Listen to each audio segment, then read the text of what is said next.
Hello, and welcome to another edition of History After Hours podcast. My name is Kevin Pumphrey, and this episode is recorded once again live at Kollective Coffee in downtown Hot Springs, Arkansas. With me, as always, is Mr. Ron Franklin. And on this podcast, we have a couple special guests, Dr. Christopher Thrasher from National Park College, which is just right down the road in Hot Springs, and also one of our colleagues, Mr. Jeremy Nixon, joins us on this podcast. And today's date that we recorded this is November 7th, 2019, and the students ask a variety of questions, a lot of counterfactuals, what-if statements. We dive into politics, how to study for history and be better at history, what happens if you graduate high school and you don't know what your major should be, even down to was Fidel Castro a good guy or a bad guy, and what kind of trucks we liked. So we cover it all in this podcast. You can find History After Hours podcast on all sorts of platforms now, including Apple and Spotify and YouTube and SoundCloud. We want to thank our producer, Abby Hanks, for putting this all together. And also, once again, we want to thank Kollective Coffee for having us out and having our students out. We appreciate their hospitality. So, with that being said, enjoy the podcast.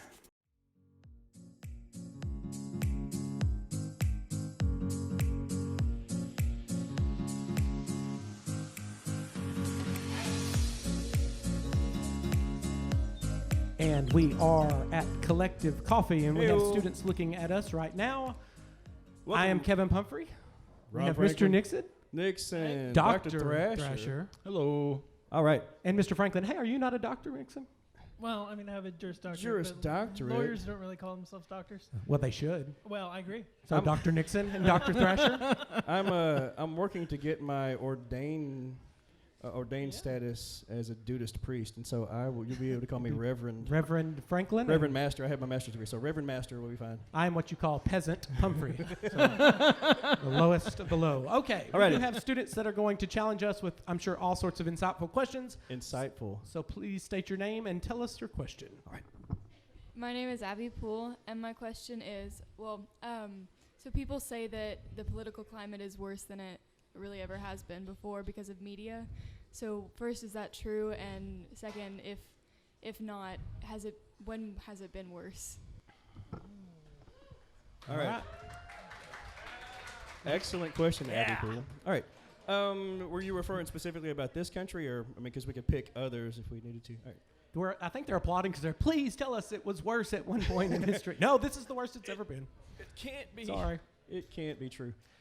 Well, social media lets us be more connected than ever, but also further apart than ever because we don't actually interact with people sort of on a human level anymore. It's behind a screen, it's behind a keyboard, and it's anonymous. And so the political ideology has just become more and more pulled further apart about where we can find agreement on the role of government or how big or how small or even how we should govern. We don't find common ground anymore. So I do think it is the worst it's been right now.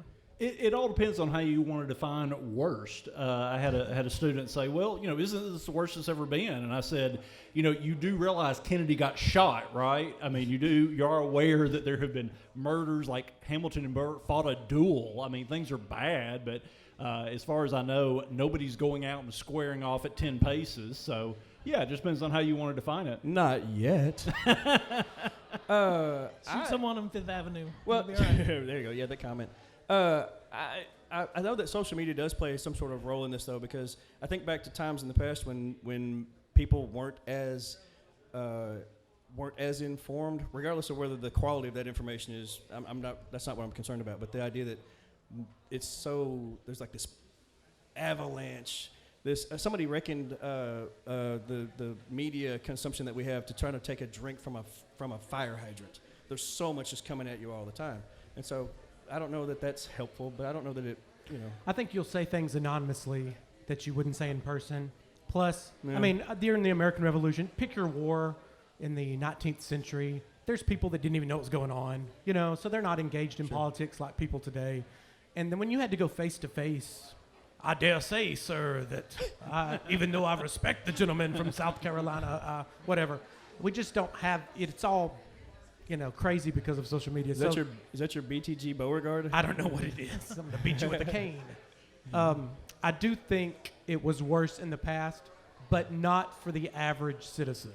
I think now average people are way more engaged, and it's worse for them because a lot of the average people, which is what Jefferson and Hamilton and some of the founders feared, they don't know what they're talking about, yet they will definitely act like they do. Don't you think that those conversations were taking place in the past, though? We just now have this public forum where it seems so much more dramatic because it's so much more obvious, I think. Yeah. I mean, I don't know. It's a cyber mobocracy. Yeah. Yeah, that's true. All right, cool. All right, next question.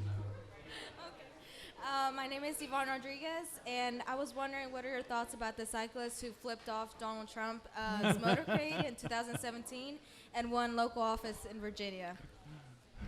America. Only in America could you probably, well, not true today probably, but, that's one of our rights. I don't know that that's good. That's pretty disrespectful. Were you asking about, Yvonne, were you asking about whether or not we thought she should have lost her job for flipping him off? Is that what you're asking, or just just in general? Okay. Well, she has the right to do that, freedom of expression and all those things. But, this is I think most employers also have a right to protect themselves, and so, yeah. Yes. But then this was in Virginia, yeah? Yeah, she worked for a government contractor, and that kind of makes it a little bit more difficult. So she can do and say, with some exceptions, what she wants to do, but she kind of has to live with the punishment of that from the employer as well. As a private citizen, you can do what you want, but at the same time, don't expect that there will be zero ramifications from your actions. Right. And I think that's part of it. But then she comes back and doubles down on that notoriety maybe and then wins a seat. So, good. I mean, that's democracy. Okay, next question. Did we just to throw in about Virginia, they just had a major flip there too. They did, for the first time in 26, 27 years, they've gone, the governorship is owned by a Democrat, and the House and the Senate just 2 nights ago? Mm-hmm. Flipped. Yes. So that's going to be an interesting scenario. Isn't it interesting that we have this system to where just one state, if Texas decides, they're kind of purplish now. If they just went Democrat, it's over for Trump. Like just one living in a state like that, losing Florida, it's over. Like it's weird how we have that dynamic. Do you think that I was watching the Kentucky race too, where was the guy Bevin? Okay, yeah. And he was like, "No, I refuse to concede." I mean, recount. Okay, cool. But at the same they're time, going to recanvass. And does that change the dynamics in Kentucky much? Having a governor that's now on the other side of the. I don't think so. It's still a pretty red state. Yeah, it's a pretty red state, and the Democrat that took over is pretty moderate, and he's from a well-known Southern Democratic family, so I don't see it changing a lot. He ran a center sort of campaign, so. Yeah, it's just kind of curious. Okay. It'd make me nervous if I was Mitch McConnell. I hope he is. Yeah, agreed. I have to spin this way. We do have to talk. I'd like to get y'all's take on the recent stuff. But anyhow, we'll continue with questions. Yes. My name is Savannah Muldoon, and my question is, considering the recent rule change for superdelegates that prohibits them from voting on the first ballot unless there's not a majority vote, what role do you think superdelegates will play in the upcoming 2020 presidential election? Yeah, for the Democrats after the rule change. I mean, with 20-something Democrats running, I think it could be a contested convention where superdelegates have to weigh in. And if that happens, I think the Democrats are sort of going to suffer for that. It's an undemocratic system. But at least they're making some changes. What's your opinion on the people at the far side of the stage that have to attack the front runners? Like, what are we doing here for the next 6-7 months as that goes on? So, like, you've got Buttigieg and you've got whoever, and the only way to make noise is you got to attack Sanders or Warren or Biden.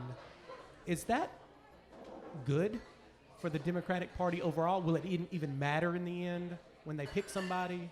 Do you think a voter, does that make them not want to vote for whoever? Does that have an impact? I mean, I think it potentially could. I don't know that it will, because I think Democrats are sort of united in a resist sort of pattern right now.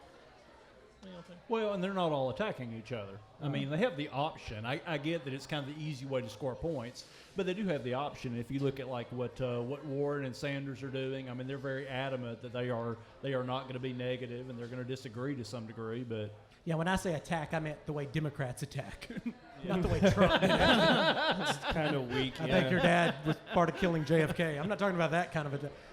We're gonna throw petals at you. Yeah. Petals in the wind. They don't really go all right, after so since you brought up Sanders, let's talk about the heart attack, shall Okay. we? I mean, he came back strong. He did. He has. That seemingly didn't faze him. It's akin to taking a bullet and keeping on giving a speech, maybe from a Teddy Roosevelt standpoint. I don't know. What do you think about that? Do you think that he's going to be able to shake that off, or? I mean, it doesn't seem to have hurt him. He's like 75 or something. I remember when my grandfather was 75 and he walked like this. It's just like these guys are flying all over the country. Like, what are they on? I mean, and Trump too. Better living through chemistry. They're doing something to keep going. I don't think it hurts him with his base. I think it could hurt him down the road if he progresses. It is interesting to see the Democrats play this moderate, more, they have to kind of pick a lane now. Am I going to be left of Bernie or am I going to be right of Warren? It's like they're all trying to pick a lane because Buttigieg was pretty out there and now he's pulled it back to be kind of more of the moderate. I think sometimes that you see these candidates who espouse these sort of farther left or whichever direction we're talking about, whichever party, just to sort of get the conversation stimulated to say, oh, look, I'm different, I stand out from the crowd, and then you can maybe rein that back in, like you said. It was a conversive piece, and then we can see if we can fit that back into some sort of moderate level. Maybe that's what's going on. All right, next question. Hi, I'm Catherine Horner, and my question is, so every generation looks back on the generations that came before them and wonder why they thought that what they were doing was okay. So I'm wondering, what are some aspects of this generation that you think future generations will look back on and criticize us for? Are you talking about us or you? young people. I don't. To be fair, I don't know that you've really done much yet. I mean, it'll take a while for us to get some ideas down, see some action. I will say that I think that you guys, because you're post-millennial, What are y'all, Gen Z? Is that the word for it? They're post-Malone. Post-millennial. I like the way that sounds. You seem to, the millennials, the hardcore ones especially, seem to be more self-absorbed, I think, and interested in how everything affects them personally. And but you guys seem to be more, I think, socially aware and willing to put yourself out there to fight for other people's rights. And that's what I feel at this moment. We'll see if that continues, but that's how I kind of see it. So I don't know if, will you be judged positively for that if that's a thing, Yeah, for my generation, oh lordy, yeah. Well, I think there's stuff that I am Generation X. Yeah, we are the. So don't be going around going, sorry, boomer, or whatever it is y'all say now. What is that? What's the thing? Okay, boomer. Yeah, that's okay. So that's not going to apply to me, but you're welcome to throw that out there. You're not going to offend me. I don't care. That's more my mom's generation. I don't know what you would say. I don't know what you'd say to me. We were pretty self-absorbed, I think. Baby boomers there's still several around. Baby boomers are, I think, fairly tight-knit group. I think they were really into each other. Their parents were coming out of World War II, determined that their kids were going to have a better life, and so they didn't have to work as hard as their folks did, didn't have to struggle as much as they did. I'm getting a real bad feedback. I think, I think that they were actually the first generation to be actually properly parented. Yeah. Like Benjamin Spott came out with his books. It was the first time your parents cared about you, really. Let's do a better job of. And you're not just going to wing it. Yeah, and it could create softer people too. Well, I think about my parents and grandparents and how they had to come through World War I and Great Depression, and then World War II after that. A lot of them had to fight through in Korea. And so that struggle, that near constantly seeming just struggle and strife, our kids are going to have a better life. We're going to work hard to make sure that they're more cared for, and I think that's part of that. But then they get up there and they go, well, our kids are going to have to do better than us. And they kind of let us, we were kind of pampered and spoiled. I'll go ahead and admit that to a certain degree. And they were like, our kids aren't going to have to work hard. And guess what? We didn't as much, and we kind of rebelled against them. Our values are not your values. Our music is not your music. Our philosophy isn't yours. And sometimes it was kind of, let's throw that in your face a little bit of resentment maybe from Gen X to the generation that came before. We were very interested in civil rights, and this is the whole hippie generation eventually that comes about it, you know. Not that I was that. I'm kind of at the tail end. I was born in '69. So I don't know, like, well, you guys are younger than me generally, so what would you say about looking at our folks? I think we're doing, okay, I think if I get her question correctly, what are we doing, our generation doing, that they're going to judge us for? Yeah, that's kind of what I'm thinking, yeah. And when we look back at slavery or segregation or women's suffrage, there was a lot of people in those generations that knew it was wrong but did not know how to change it. I think there's several things like factory farming, global warming, that we know we're going to get judged for, but at the same time, how do you get the nation moving in one direction, or in climate change the world? It's interesting that because there's a lot of people that were very well aware that slavery was wrong, and whatever crime you want to point to. I will say for Gen X though, especially, I mean, we were the generation that fought against discrimination, and this is, I mean, I wasn't around then, but the civil rights movement and what is it, the whole Johnson litigation that brings in more rights for more people, and school desegregation and another round of feminism. So but then the '80s were weird. There's a whole lot of me type mentality in that as well. So I don't know. We'll see. Hi, I'm Hayes Horton. So throughout the 20th century, there were a lot of communist dictators. You can look at like Stalin and Mao and Pol Pot. And you can say they're obviously malevolent people, but the more nuanced figures like Lenin and maybe Castro and Ho Chi Minh, do you guys think that they had benevolent goals, or were there acquisitions of power, like just for self-gain? Malevolent. Oh, boy. See, you hit me with these questions. All right, so, dictators. When Columbus discovered America. I'll have to separate those categories out. I really think that Ho Chi Minh was more about being a father to the country, but got swept up in some other things. The military really kind of took that position over, and he was pushed to a back burner. If I'm thinking about Castro, though, like, I'm sorry, that dude's an ass, I mean, he was. I mean, I think that at his core, he believed that he was liberating people. And if I think back to the government that was corrupt, that they were overthrowing, I mean, I could see where they were going with that. And I think they had lofty goals. But the reality on the ground was, how do you then control this after the fact? When you've had a military coup, basically, right, you've forcefully overthrown the government, and you end up. This is kind of a theme that we see in Latin American history, and we'll talk about this more later on in class, actually, is that when you don't have the ability to have self-sufficient rule, and that's not been practiced in these areas, then the people don't know what to do, and they rely on military dictators, and then he has to control that. And we didn't help them at all, and so he's going to take a stand against us, especially when Kennedy tried to have him killed, and then that, of course, sort of forces him down another path as well, and then they team up with the Russians, and that's never going to be good in our opinion, obviously. So I don't know. I take him on a different trek than maybe some others. What was the other guy you said? Castro, Ho Chi Minh, and who? Lenin. Okay. I like Lenin on certain levels because he was willing to step out there when other people wouldn't. His philosophy, and this is something we'll talk about later on too, they've been waiting for more than half a century for the workers to rise up amongst themselves to take power and to control their own destinies, and that hadn't happened. The best you'd had were some unions that were moving ahead. But for Lenin, the idea that they can't do that for themselves and they need some sort of governance, we need some sort of guidance, and the word Soviet itself means committees that are going to govern this for you. We're going to have an official revolution because you can't do that, and then we're going to bring this down from that Marxist revolution to give people what they actually deserve, which is the working men don't deserve to starve. You work, you get to, right? We give you things because you are working for that, and you get the benefit of that instead of the capitalists that are taking it all for themselves. But then that also gets strangely bogged down in itself, and it's not as easy to distribute those things back out. So he ends up turning into they actually called it that, the dictatorship of the proletariat. We're doing this for you, but then that gives them license to do some pretty nasty things. You guys are welcome to jump in.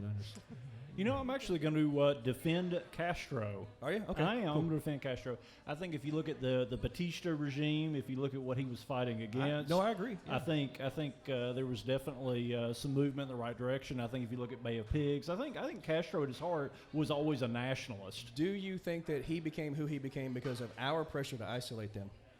Yeah, I think a lot of it is, absolutely. I mean, I think he was already inclined that direction. He did reach out to us, and He we did. ignored him. So I'll give him that too. I mean, you go back to JFK trying to have him killed. Yeah. I mean, you look at his experiences with the United States. First of all, the Washington senators wouldn't give him a contract. I think that's step number one there, and then. Well, I agree with that, and I think I said that a while ago. Where I think he started off with those goals, but then later on, I can blame him for the civil rights abuses and the fact that they weren't willing to change, and then you put and it's the cronyism, and you put your own power people in corrupts, power. no doubt, absolutely, yeah. So it depends. I mean, are we talking Castro in 1970, or are we talking Castro in '54? Yeah, no, I agree. They're very different people. Makes a big difference. Yep. Yeah, and I think a lot of leaders are idealistic. I mean, even modern day Obama, we're going to do this, and you get in there and you're like, oh crap. Yeah. In order to get anything done, I'm going to have to. It's not as easy, especially in an isolated area like an island nation like Cuba, I would Yeah, and we forget that these leaders, like even Hitler, they don't look at themselves as I'm evil. They think that what they're doing is good. Yeah. Well, somebody had to take charge, and by God, I did. Well, and going back to the idea, they don't have this kind of history of building up to shared governance and this kind of thing. I mean, you're running Cuba. And the United States is beating on the front door, and they're threatening you with everything, trying to have you personally murdered. They're sending in invading forces. I can see why you want some missiles. Oh, absolutely. Yeah. I mean, if we look at it from their perspective and not ours, absolutely, that whole thing makes sense. Yeah. All right. All right. Question. Next question. Who's next? Hi, I'm Savannah Godwin, and we were talking in class the other day about how if JFK was killed, a lot of things would be different. So I was wondering if you could talk about exactly what would be different and how extreme would it be? The counterfactuals. What if he had lived? What if? I love the what ifs. I mean, we can I do read that a all book day one long. time on how different they predicted the Democratic Party would be. No civil rights movement during that time. Not legally, not like the Civil Rights Act, not the Voting Rights Act. It's hard to predict these things, though. But I think the brand of Democrat that we got from Johnson, a lot of that depended on his assassination. Yeah. I think when you take that sympathy away, I don't know. Oh, no, I agree. I don't think Johnson could have gotten nearly the things done that he got done just by virtue of being able to, I hate to use the word capitalize, but to govern going forward as a uniting sort of push. I don't know that makes sense, but yeah, it's hard to say exactly, but I think the Democratic Party would look quite a bit different. I've never really researched heavily into Johnson, but it is interesting that an old white guy from Texas was able to do so much for civil rights and poverty. I think his chief kind of concern was the poor, no matter the color, probably. But it's interesting, a dude from Massachusetts and a guy from Texas figuring out the same vision. I wonder how much of that is Johnson knowing this was his opportunity to make history as an ambitious person. Of course, Vietnam eventually ruins him, but how much of his heart was actually in what he was doing versus how much he was doing because he could get some stuff done. If we don't have the Gulf of Tonkin, do you think Johnson's legacy is much brighter? I mean, if he just didn't pursue that path and we didn't escalate, because like you just said that kind of made me think, like there are so many good things that he actually accomplished. But that just is that dark cloud that hangs over everything else. And I don't know. I know people that still unless you're a haven't forgiven libertarian. him. Well, right. Yeah, I agree. It'll be interesting to see how we move further away from Vietnam, how his legacy it's kind of like the whole John Adams. Some of these people, once you get kind of farther away, you go, oh, well, he really made some sacrifices and good decisions for the country. It's really hard to judge these leaders, even within a 50-year period. Much less somebody like Obama or Trump or whoever. I do think that we are in unique times, though. Well, and you say he's this white guy from Texas, which obviously was, but I think you also have to understand him in the context of the New Deal and seeing the fracturing of the New Deal coalition. And basically he has to pick he has to find a strand of that coalition he's going to try to build on, and he, I think, made the right decision and went with civil rights, particularly for African Americans. It's interesting in contrast, kind of picking the right horse in that race versus looking at Vietnam, where he had the option to try to back out while he could or to go all in, and he went. So you see, he makes he's got two huge decisions: a domestic and a foreign policy, crossroads. And in one decision, I think he made the best possible choice, and the other one, I think he made the worst possible choice. I think it's weird because you bring up the civil rights thing with Johnson, but then you also have the Vietnam era where you have this is going to hammer the African American community pretty heavily. So that's like almost an anti-civil rights movement right there, because you see them disproportionately being sent to fight in a foreign land, and so it's weird that you have it both sides there from the same president. Yeah. I mean, it's not. I don't know that he was targeting people with the draft. Oh, I'm not blaming. That's not what I'm all. saying. That's not what I'm saying. But I think that it's weird because on one hand you have a really positive thing that he's responsible for, and then he is responsible for the escalation in Vietnam. If you haven't really went into the 60s, it's such a fascinating time. And like you were saying, with these coalitions, you've got you still got old school Southern Democrats. Sure. You've got, and then the new school Republicans with Goldwater. It's such a weird. Rockefeller Republicans are still around. It's a. I mean, Johnson could have just as easily gone the Wallace route. He could have traced that part of the New Deal coalition. What year was that? What year was Wallace trying to run for president? He ran in 68. 68. Was that his big run? I think that was his big run. Is that when he was shot? I think it was 72 when he was shot. 72 when he was shot. Yeah. I'm surprised that didn't happen sooner. Yeah. Well, I mean, really. I mean, I'm kind of surprised it happened at all when you see some of the people that don't. A lot of civil rights leaders were shot. Bobby Kennedy. I'm saying if you're looking for the most divisive figure in American political history, George Wallace would not be number one on my list. Right. Well, no. But he did make a name for himself. He did. Yeah. And the thing I love about, and I'll say this, I'll defend Wallace for a second, not for what he did that was horrible and racist, but at the end he actually came back. After the gunshot? Back in the 80s, he actually became governor again. Oh, right, yeah. Yeah, and he made a full apology. There's actually a great picture. One of my colleagues used to have, at a previous college I was at, had a wonderful picture of George Wallace hugging Joe Louis, who... Joe Louis, yeah. Yeah. Well, no, I'm thinking of the civil rights activist. I'm sorry, John Lewis. John, the one who just passed away? No. Anyway. Point being, Civil rights leader. Yeah, there was one of the civil rights activists that he had actually ordered, the state troopers to go in and crack heads. That's awesome. I didn't realize that he ran for governor and actually had flip-flopped on that. He did. He came back in the 80s. What caliber bullet actually causes people to have epiphanies? I don't know, but I love that. I wish more politicians would grow and change their views if they need to. Okay, next question. My name's Alex, and my question is kind of directed towards Mr. Nixon because I love him. I said, my question? I love you guys too, okay? So my question is, what is your opinion on superdelegates, and would you consider them as an institutional structure in parties or undemocratic? She's asking this because they have a persuasive prompt that they're writing tonight on that very, very topic. Sneaky. Okay. I see the pattern. Okay. We kind of talked about this a little earlier. I do think they're undemocratic, and I think the Democratic Party is doing the right thing by revamping that system. Could you explain superdelegates for people who may not know what that is? Yeah, superdelegates are basically the party elite in the Democratic Party who now if there's a contested convention on the second round of voting, they will vote in the absence of a majority on the first round. So there are people who've been in the party loyalists, they've been leaders, and they could tip the nomination. So they're not delegates with superpowers. No. Do they get capes? That'd be great. I would want a cape. If I'm a superdelegate, I would want a cape. Or a You mask. you can have a cape just because. You can just wear one to the next podcast. Oh, I think I should. All right. I'm Ryan Sarden, and I have more of a fun question. So if you had a bunch of first graders attacking you, how many do you think you could fend off? Seems like we've talked about this. So just to clarify, your idea of fun is to ask us about murdering young children. That's the fun question. I feel like we have very different ideas about fun. I'm struggling to see how this is more fun than super delegates in capes, but okay. Maybe not murder, just maim and kick aside. What you want to do is find a doorway. All right, no. Bottleneck them. And take them on one at a So time. like Battle of Thermopylae. I'd kind grab of one of them style? by the ankles and just start swinging. So, okay, this stems from a conversation you've had with them? Is this where this is coming It from? seems like I remember. Well, I think Alright, it was so, third alright. graders, but first graders, that'd be easier. Okay. I could get to 100 or so.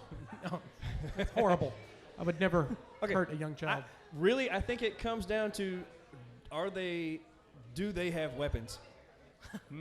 Because if they're low and they can take out the back of your knee or take out an Achilles pretty quickly, then maybe, if they hobble me quickly, if they got some sort of shiv. But if it's just mano a mano, I don't know, man. I never really considered that. Just put your shoulder in and play. Yeah. My question is all about organization. Like, are they coming at me with a plan? How well are they led? Is this like a spontaneous situation? If they, if I said something bad about Elmo or whatever it is they're into, like, do they know what's happening? Realistically. Do I know what's happening? I mean, do I have a game plan? I have are they young attacking? children, That's so I another can question. kind of gauge. I have a third grader, so I'm thinking first grader. There better be at least 20 of them, and they better have a plan. Because I think I could take 20 at one. As long as they don't have weapons, I think I could. Yeah, they better have 20 of them. Okay, so They have pencils, and their only plan is to kill. pencils and their only plan is to kill me. Okay, the pencils did Man, change it. These little militant bastards are coming at me. I must defend myself. So Are I'm you gonna working on a screenplay? I mean, that's Okay. How Do many we of have a weapon? If how one many of good them- baseball bat and it's on. How many of them do I have to like snap before the other ones break? Like just go for the leaders and the other ones scatter. Oh, yeah, that's right. Go for leadership. Whoever's running with that first pencil, you just snap the neck Yeah, and that hold kid. him up as an example. He's the troublemaker. Put his head on a pike. Now let's see what the rest of you do. Come at me. I don't Okay. know. That's an interesting. Thank you, Ryan. This podcast has went off the That- rails now. yeah. We've gone. Next question. All right. I'm gonna say, if they all swarm at once like ants, if they're also cannibalistic, They start taking biting. chunks of me as they go. Yeah, sure. Why not? Yeah, no, it's there's gonna be some suffering on the other end. We're gonna, no mercy. All right. My name is Sarah Nutt, and my question is a little less interesting than the last one. But Thank you. Which country had the best revolution, in your opinion, and why? Find best. Yeah, what does best mean in your opinion? Like most violent or most upset? Like I guess had the one that had the kind of the coolest, if like I'm not sure, like the most influential maybe. okay. Coolest, anybody with a guillotine. That's gonna be a pretty cool. That's what I revolution. was thinking. Yeah. We should have had those, but they weren't invented yet. Yeah. We were stuck with the tar and feathers. It also means what do you Nope. mean by revolution? Because that's another thing we could discuss. But Yeah. let's just The scientific whatever revolution. we call a revolution, that'll be a revolution. That was the best one. The scientific. Yeah, I don't know. Yeah. The French one and Yeah, I say French. In Yeah, terms of sheer craziness. oui. yeah. I'll go with French. Yeah. Guillotines win. Although I'm a fan of the American Revolution, Ours was pretty. I'm a little biased. Ours was pretty great. All right, very good. Next question. I'm Anna Grigsby, and I was wondering who is someone that we view as malicious, but in reality was just put in a situation in which they had to make a bad decision.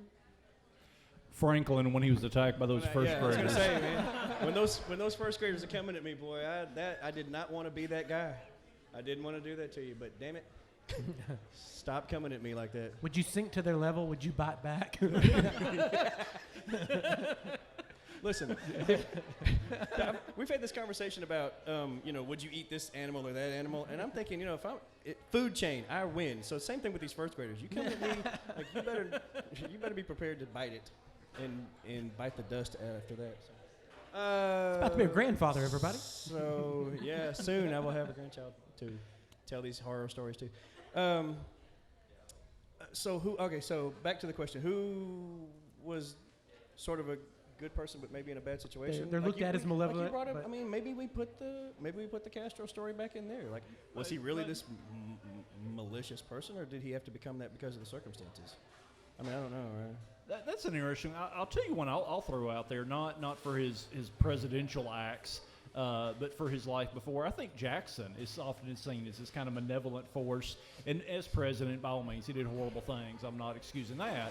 But if you looked at like his kind of path up when he's like, climbing the ranks of the Tennessee militia and he's fighting duels and this kind of thing, I think you kind of had to kind of be that kind of tough guy to climb up from poverty. In that time period. He's the first to do it. He's the first American dream, rags to riches, dirt poor, and made his way up through his own skill and knowledge. And so did people, you're the U.S. guy, and you are too. How did people react to his win? I mean, I don't know that part of the story. It depends on the people, but common people, they were like, he was their guy, right? He's not a rich guy from the east, the northeast. Right, so what about the elites that were fighting against him then? How did they react? Were they like, not our president? I mean, was it that kind of thing? I think it's similar. I mean, you could make some comparisons between Jackson and the Trump story. You have a lot of people out that, hey, this guy says what he wants. He's politically incorrect. He's kind of like us. Jackson's dad didn't give him a small loan of $1 million, though. I mean, that's true. He did he was self-made. But, and then I think the establishment, the rich, were threatened. And, hey, this is different. This is not the way the game's played. Now, Jackson... And please tell me about this part of it, because this is something that I wonder. He gets a lot of credit for expanding voting, the common man, but it was really already happening with the western states, and he's just a product of what state governments had been opening up for poor whites to be able to vote, and he kind of reaped some of the benefits of that. Is that not? He was a product and also an accelerant. Yes. I mean, he's part of that kind of stream of kind of reaching out more to the common man and the small landholders. That's part of what allows him to come to power, and then I think he promotes it for ideological reasons, but I think more for, selfish reasons as well. And it changed campaigning. Oh, now, absolutely. Wow, we can't just get the rich on our side. We got to go out and talk to the, Okay, so tell me about the timing. So have they expanded out suffrage at that point? Is that how he wins? Like, can a more lot people of vote? western states had passed, and really by the time Jackson comes along in 28, or I mean, 24 is when he first runs, but in 28, it was putting pressure on the eastern states to do the same thing. So, there was still, in certain states, you had to have property, like a couple.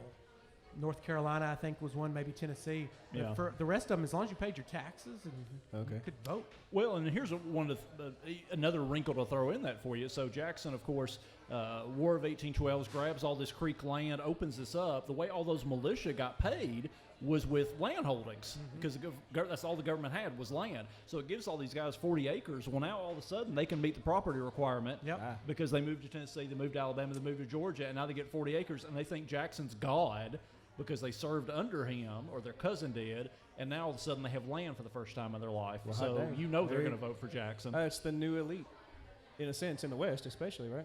Is he the only person to request to be called general and not president? I just heard or I read that somewhere, that he didn't want to be called Mr. President. Call me general. I don't know. Well, I can't think of another example. Didn't they propose to Washington that he be called Your Highness, and he refused that? Is that a true story? I think the first debate in the Senate was, he was like what to call Mr. the president. Like His high and protector of the sane, and all this fancy. And he Stallion of Liberty. I think they finally settled on Your Excellency. Oh. And then when Jefferson took over, it was Mr. President. Oh, it was Jefferson that did that? Stripped out Mr. the Excellency. All right, next question. Hello. All right. Okay, my name's Zeta Guzmanacha, and I have a very important question. So, as you know, it's the month of November, and each year we see Christmas coming closer and closer. So, my question is that should Thanksgiving get a little bit more love? And to help, I would say, answer this question, we're going to completely forget about the history because no one remembers the history really when celebrating. I think we all do. Halloween. No, like celebrating Halloween and Christmas and stuff like that. So. Okay. I mean, I love Thanksgiving, so I'm going to say it should get more love. There you go. It doesn't get much. I mean, I guess it's commercialized because you have to go and buy the meal. Right. I definitely don't want it all into like, what, Thanksmasween? That would be just one holiday that we just start celebrating in October. I don't know. Is it because you can't? I mean, the pilgrim costumes are pretty lame. Yeah. Halloween's interesting. Christmas, you get to all the festive stuff. Thanksgiving just kind of this I love Thanksgiving. hometown, just do your thing. Eat, no presents. Yeah. Good with me. I don't know. I don't know that it needs any more commercialized elements to be popular. It's pretty freaking popular, so yeah, it doesn't need a song. It has a song. It doesn't need any more songs. Didn't Adam Sandler do a didn't he do a Thanksgiving song? I think there is an Adam Sandler. You should check that out. Yes. I don't remember how it goes, but yeah. I don't either. Yeah, I think you're right. I think you should open with that next time. We should. I think you should open with the Adam Sandler. Our just do a theme. medley of Adam Sandler, maybe the Thanksgiving song, the Hanukkah song. The Hanukkah You could song. do the Chris Farley song. That's a good one. I have an idea for a New We'll try Year's that. Eve song. It's actually first day, so New Year's Day song. And the title of the song would be, I Kept Up My Christmas Tree for This. And it's about all the drunk people that come and ruin your house. You're like, why did I keep up these decorations? It ruined. Okay, sorry. What happens at your house? All the drunk people? It's like when Jackson was inaugurated. Everybody shows up at mile. Wow. All right. Fun All right. at the Next pump question. By the way, that was a joke. Hi, my name is Maury Ford, and I'm just wondering, how do we figure out what major we want to go in without going into like $60,000 worth of debt? We're gonna let the national park representative go into that. Yeah. I mean, so you're asking how you can get a college degree without going into tremendous debt? How can you Is narrow that the down? question? How can you narrow down a major?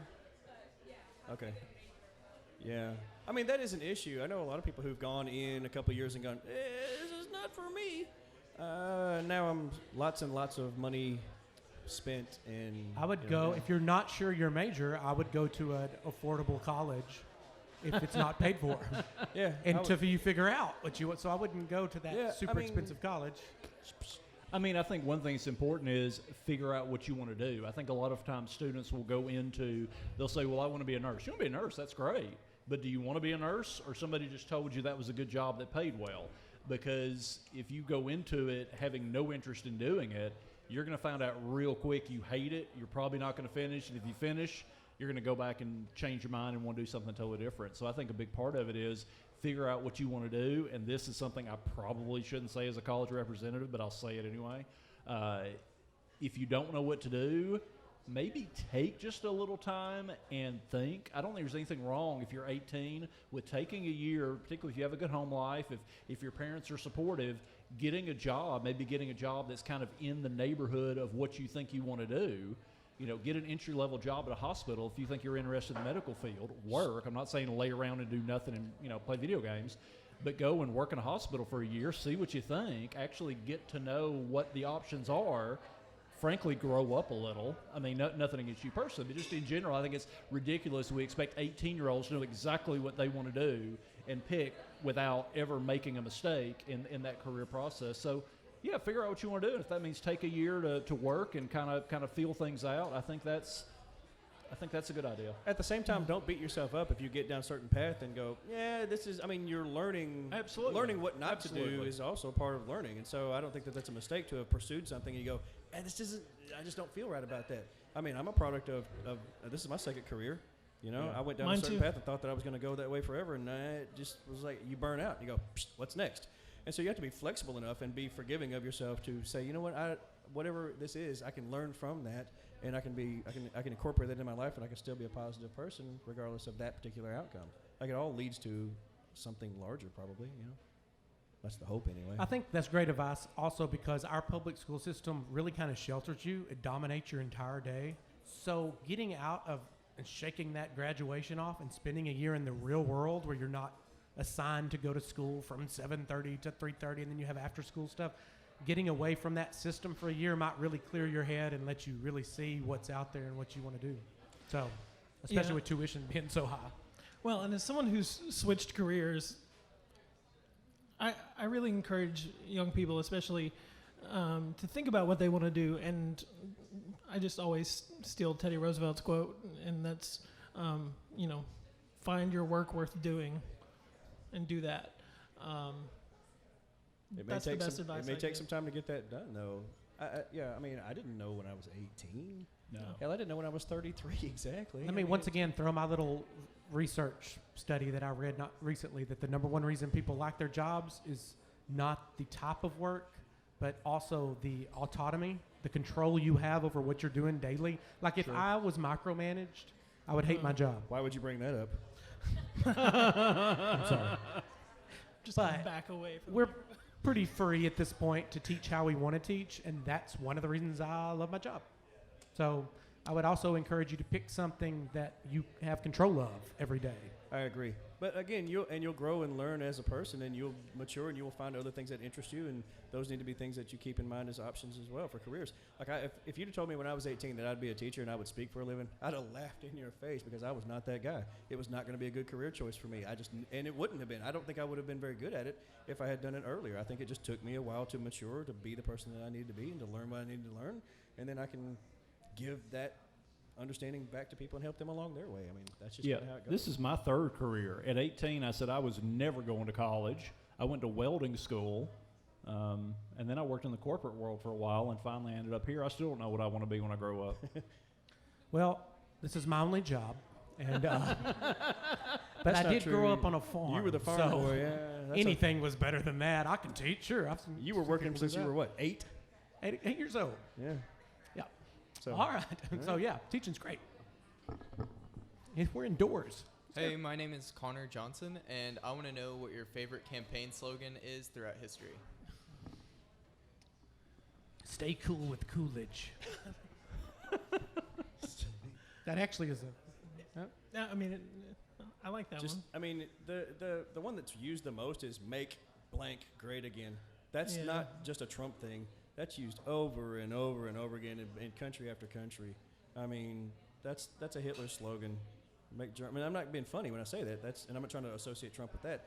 I'm saying, but we're going to fix this for you. Look at how it's gone to hell. We can make the difference. Vote for us. Believe in us. Be the guy, right? We're going to get you back to where you want to be. And that's a very powerful message, I think, regardless of who's using Wasn't that it. Reagan's one of his? Reagan was, go back and look at Reagan Bush. What was the first year they ran? 8. It was 80, right? Reagan? 80. Yeah. Well, the first time he got nominated, he ran in 76 against. But I mean Reagan Bush. So Make America Great Again. It's right there on the buttons and the stickers. So I don't know if it's my favorite, but it's one that we see a lot, and I think it's pretty powerful. I liked Obama's "Yes, We Can." I thought that was a really good one, even though it means nothing. Tip a canoe and Tyler too. You know, I was actually going to say that. That one actually is my favorite. Is it? It is. Kind of cool. Just because it bounces. Yeah, it's a nice little. Yeah. I like Ike. Yeah. Yeah, that's I a thought good of one. that one too. Yeah. I like Ike. Okay. What was it Johnson with the nuclear? Yes. What was that called? The Daisy ad. The Daisy ad. Yeah, Right. he said So that have you guys seen Goldwater is this? going to blow up the world. Yeah. Have you seen the one I'm talking about? Look it up sometime. Lyndon Johnson, the Daisy ad. There's a little girl out there picking flowers. It's such a nice day. She's out in the field, and all of a sudden, nuclear annihilation. Unless you vote for me. That's what you get. Yeah. Okay. What was it? In your heart, you know he's right, or something. Yes, In your gut, yes. you know he's nuts. Yeah. All right. Well, anyhow, next. All right. My name's Lauren Boss, and I wanted to ask what caused y'all to form the podcast in the first place. I Ego. listen to podcasts, and we were every day on the way to school. I still drive 45 minutes on the way to school, so I listen to podcasts. And then I realized we were having these types of conversations in the hallway. Yeah, like we're next door neighbors in the hall, and I mean, when you first started working there, we're kind of distant from each other. But then we departmentalized, and we're like hanging out in the hallway in between doorways, going, "Hey man, what do you think about blah blah blah blah?" And so then he came up with this bright idea. He said, "Do you know what a podcast is?" And I was like, "No." not really. And so he's explaining that. I'm like, we can blabber on about a bunch of stuff. Like, we just kind of do it all the time. So let's record it and see what happens. And it's just kind of eventually turned into this. He came up with the name, and the first year I edited things, and it was horrific because I'm lazy. And then the second year we got somebody. Then the third year's maybe Abby. I don't know. But she changed the game. Is she still around? Yeah, for sure. Yep. Hey, there she is. Yes, that's who's been doing it for the last, 2 years? Abby Hanks and Tyler Henderson, because Tyler's gotten us on these larger platforms Tyler's too. helping. It just keeps growing, and we appreciate Kollective for having us out to do these live events, because it was just me and him in a room. Yeah, I mean, we were doing this anyway, so we thought, well, maybe somebody would be interested. But it's turned into something really much more engaging than we ever thought it might, because we thought, well, we'll talk about who's the greatest dictator in history or whatever, and we still get those kind of questions. This is the stuff you'll remember. You won't remember it in class, but you'll remember this weird stuff. Well, we used to go to this coffee shop, and our history teachers would talk to each other. Mics. Yeah. I don't know what that was. But I like it too, because it allows you guys to have a different kind of conversation with us. And I know in class we can have that to a certain degree, but we've got things we've got to do, and we've got it's very regimented at times. But this is much more about, hey, just what do you want to talk about? And then we just sort of spill things out, and it's much more conversive on a different level. And I think that's part of why we keep having people come back time and time and time again.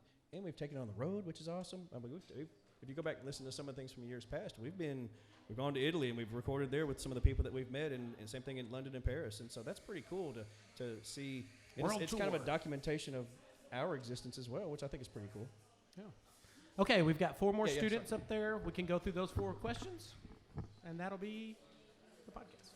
All right, my name's Carly Orr, and I was wondering, what is the best way to study for history? Again, a leading question, I think. Yeah, you take this. I don't know. What is the best way that you have found for students to study for history and be successful on exams and stuff? Let me tell you what not to do. Ignore it. Like, if you just go, I'll be fine. I can do it in like 10 minutes. Yeah, that's probably not true. Probably not true. Some people could, maybe. I think the best way to study it is to not study it and just to enjoy it. And even if history's not your thing, find a way to kind of take joy in it and find it interesting and find parts of it. I mean, at the college level, we don't have the same kind of regimentation you guys have. So my tests tend to be a lot more free form and kind of open-ended. And so if I have a student that comes in on an examination essay and just tells me something that we kind of covered that they think is really interesting, and they're passionate and they're articulate and they know some stuff, well, I'll give them an A for that. Oh, wow. That's great. Let me jump in here too and say, I've had kids in the past who've said, how do you remember all of this?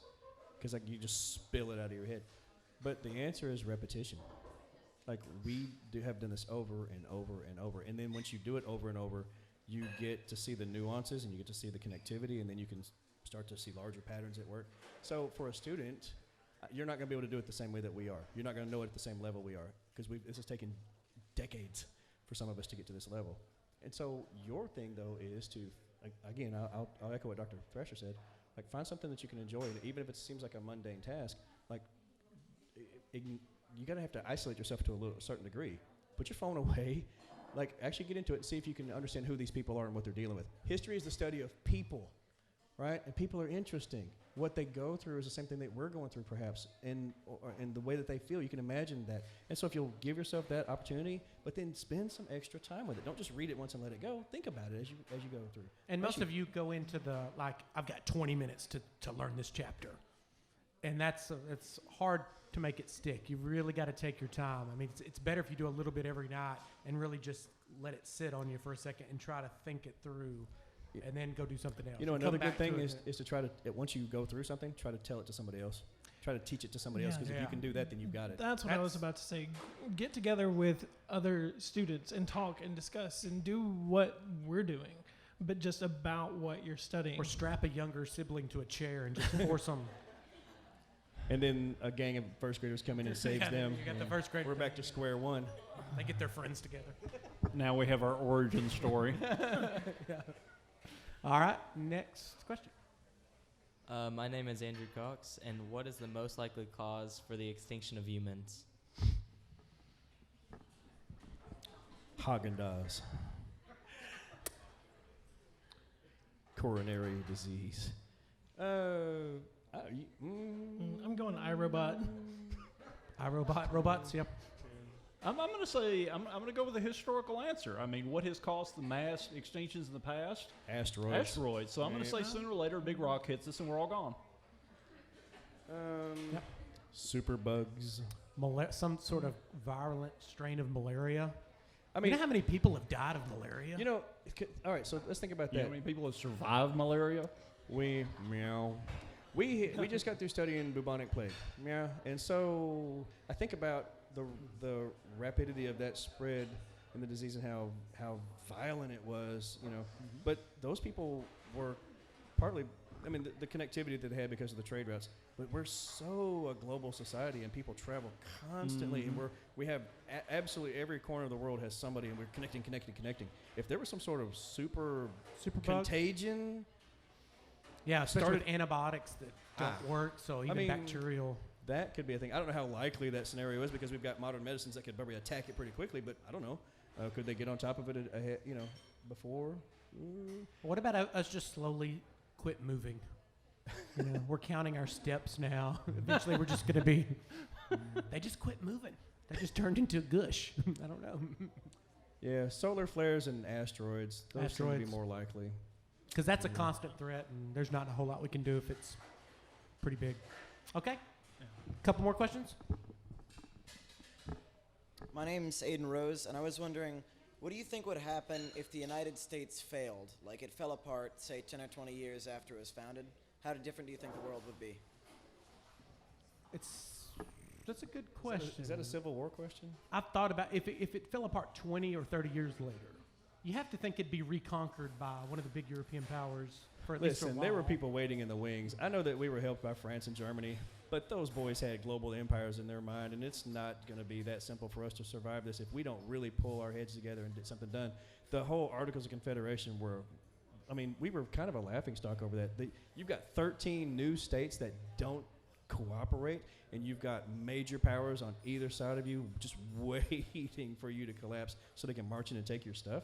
I mean, that's how I see that. I mean, something I think about is after the War of 1812, England was about to come down on us. They could have taken a bunch of land, but at the same time, Napoleon's done. So they're trying to tell Russia and Prussia that, oh, no, we can't carve up. So it'd be kind of hypocritical for them to carve us up. So you think they're worried about hypocrisy? I think they were worried about Russia, and I think they were worried about Prussia, and I think that I think they would have thought another war might happen in Europe. Prussia's not going to organize for another 80 years, though, at least. I don't know, but I do think one of those European powers would have came. We were vulnerable. Us. We were absolutely vulnerable. With no power to declare war, are you kidding? You can't organize troops. You can't tax. You can't. Anybody who would have organized themselves up, and I mean, if we showed the slightest bit of, I think, hesitancy to defend ourselves, like it was just a matter of time. Yeah, I think. We had an ocean. And that helped us a lot. But Spain's right next door. Can you imagine if they really geared up on us? What kind of attack would we be able to defend from that western side? I don't know. Okay. All right. Last question. My name is Sam Herlica, and I got a question to y'all about trucks.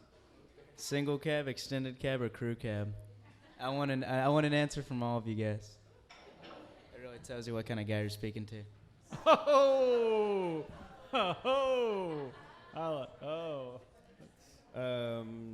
Long wheelbase, short wheelbase, dually. What are we talking about?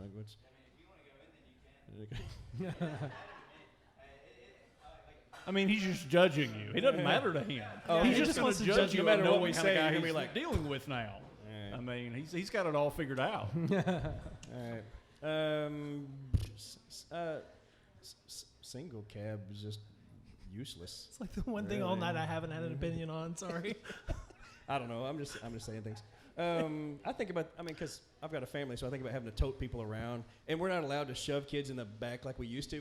When I was a kid, like my dad had a truck, and it didn't matter how, you didn't have to have extended cab because load up in the back. We could put 17 kids in the bed of the truck, 3 hanging off the side and 2 on the roof, and we could go look like the Jodes running down the road, like grapes of wrath. Oh yeah, I mean I grew up in Bismarck. I was in the back of the truck. Yeah. We're in the bed of the truck. So I'm talking about interstate too. Just Yeah, in the back of the thing. Yeah, here we go. But I guess that's when it started to change, huh? When you couldn't put kids in the back anymore. I don't know. That was the '80s when I was in the back of the truck. I don't know. I mean, I grew up on a farm. We had big dually and single cab, 1-ton trucks. I mean, so all the 2 trucks that I've owned besides my family cars have been single cab. It depends on what you need. Isn't that the answer? Yeah, I only use it to pull a trailer. Yeah. So I'm going to say single cab. I do not have children. I've probably only done 2 smart things my whole life. I married a good woman, and I did not get her pregnant. And that has been... Yeah. So it's just the 2 of us, and we can put the dogs in the back of the truck. That's still legal. There you go. So, yeah, I'll take a single cab. In that scenario, that works. Yeah, It I does. get It does. Very Yeah, practical. We're good. All right. So tell us what this means now. Come Yeah. on, now that you've judged us. All right, so... Kel, who we're are gonna- you dealing with? We're going to have Go a in the discussion mic, about torque. Like, what's next?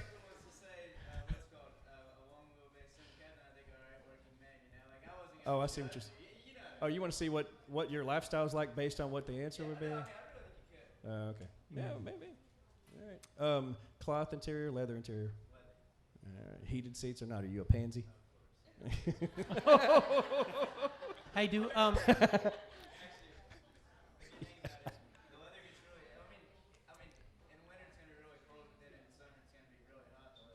Yeah, well, you got to man up. Here's the test for that's these. the answer to for life right there, right? It just kind of depends on what you're doing. For this generation, the real test is: could you go on a 4 to 5 hour family trip with no phone, and you're just left with your thoughts? We had to survive that. Yep. We had to survive hours in a car with no phone. Did no you ever have this iPad. conversation? I'm bored. I don't care. That was our answer. Are we there yet? Shut up back there. Okay. That's where, Yeah, you just stare blankly out the window for hours, hoping to see some... It's like meditation. Yeah. My dad's favorite answer to that was, yes, we're there. That's why we're on the highway, and the car is going 80 miles an hour, because we have arrived and you're a genius. Brilliant. My boy. All right. Well, that concludes the podcast. Thank you, Collective Coffee. Collective Good Coffee. night.